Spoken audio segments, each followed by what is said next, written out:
President Donald Trump's plan to build a massive arch near Arlington National Cemetery was up for review this week by the National Capital Planning Commission.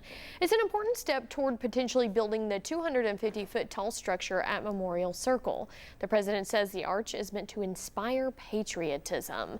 The meeting was also an opportunity for the public to comment on the arch, and some did so with a lot of emotion. Adam Tuss shares that reaction. With a mini model of the proposed arch standing on a table at the Planning Commission, some fiery comments from the public about the project.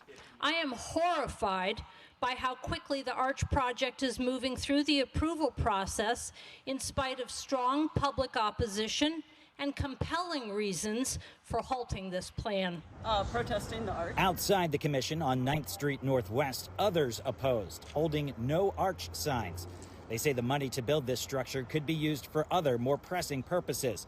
Now, the Planning Commission is requesting a number of new details about the project, including information about the height of the arch and whether or not it violates the Federal Height of Buildings Act that usually does not allow buildings to be built over 160 feet tall in Washington.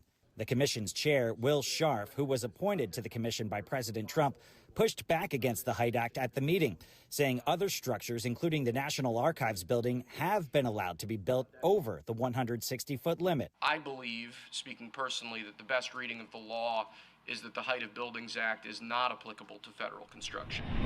The FAA also reviewing whether or not the arch poses a flight path hazard, as the structure would only be about 2 miles from very busy Reagan National Airport.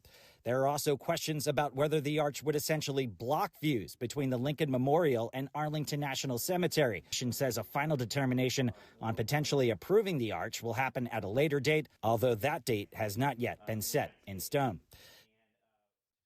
The Commission of Fine Arts has already granted approval for the project after President Trump made some modest changes to his design.